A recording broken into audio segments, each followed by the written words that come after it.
assunto continua sendo a pandemia do coronavírus. Os pesquisadores da Fiocruz defendem a exigência do comprovante vacinal para a entrada no território brasileiro. Justamente a pergunta que eu fiz ao Eric Mota lá em Brasília.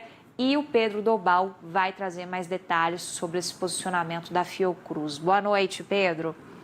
Oi, Isabel, boa noite mais uma vez para você e a todos que nos acompanham. Essa foi uma recomendação de pesquisadores da Fundação Oswaldo Cruz em mais um boletim do Observatório Covid-19, publicado hoje. E os pesquisadores dizem que é necessário exigir o comprovante da vacinação contra a Covid-19 de todas as pessoas que tentam entrar no território brasileiro. Preocupação, a gente sabe que aumenta, claro, com as últimas notícias relacionadas à variante Ômicron. A gente falava agora há pouco justamente sobre essa decisão de fechar as fronteiras para 6 países do sul da África, mas os demais viajantes que querem entrar no Brasil ainda precisam apresentar apenas o teste negativo para a Covid-19. Não é exigida a comprovação da vacinação, coisa que os pesquisadores defendem que seja feita a partir de agora. O relatório também destaca que essa cobrança já é recomendada, inclusive, pela Anvisa, pela Agência Nacional de Vigilância Sanitária,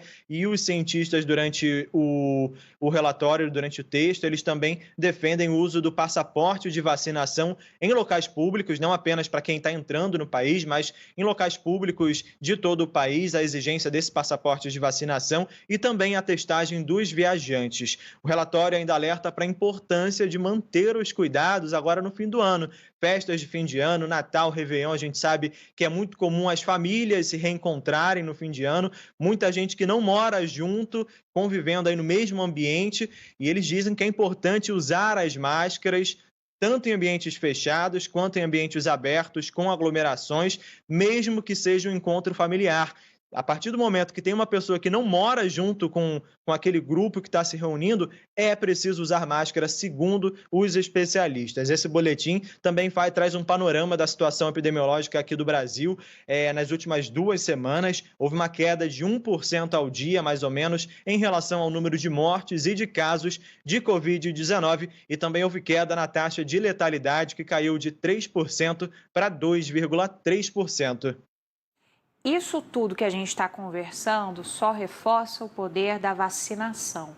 Imagina qual seria o cenário pintado por aqui, né, Pedro, se a gente não tivesse se vacinando. Outros países enfrentam uma situação muito mais preocupante atualmente com a situação do coronavírus do que nós aqui, porque tiveram mais dificuldade em vacinar a população. Ainda bem, a adesão dos brasileiros é uma adesão considerada bastante satisfatória. Podia ser melhor? Sempre pode, né? Mas a gente tem sim o que comemorar e tem pedido de registro de vacina da Covid-19 também, chegando logo mais, e não só de vacinas, mas também com o próprio ingrediente farmacêutico ativo, aquele nomezinho que todo mundo aprendeu na pandemia, o IFA Nacional, Pedro. O que esperar agora em relação a isso?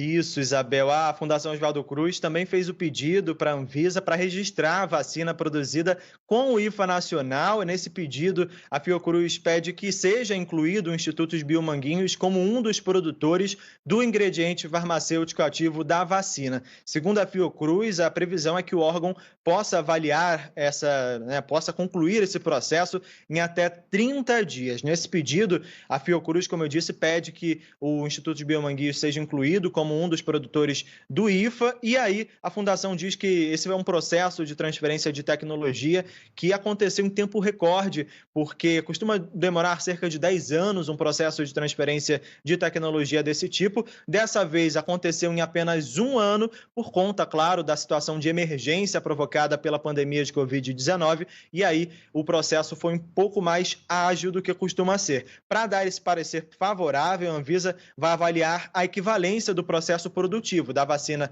produzida aqui no Brasil com IFA nacional e da vacina produzida com o IFA importado. Eles vão avaliar se possui a mesma eficácia, a mesma segurança e a mesma qualidade essas duas vacinas. A gente lembra que essa é a última etapa regulatória para a obtenção da vacina 100% produzida aqui no Brasil, e em fases anteriores a Anvisa já tinha avaliado as condições de infraestrutura para a produção do IFA nacional e também concedido concedido o certificado de boas práticas de fabricação para a produção desse insumo. Hoje também teve entrega de vacina pela Fiocruz para o Ministério da Saúde. Foram 2.800.000 doses entregues no dia de hoje. E somando com a entrega da última quarta-feira, foram mais de 5.700.000 doses entregues em apenas uma semana, totalizando mais de 141 milhões de doses entregues desde o início da produção da vacina pela Fiocruz. Importante o alerta de sempre. Se você não tomou a primeira dose, não tomou a segunda dose, se já está na idade para tomar a dose de reforço, não perca tempo, vai para o posto de saúde aí da sua cidade e tome a vacina, que é uma solução aí para a gente conseguir sair dessa pandemia. Com certeza, sempre em tempo. Muito bom, Pedro Dobal, obrigada pelas informações. Boa noite, bom fim de semana. Boa noite, bom fim de semana também. Obrigada.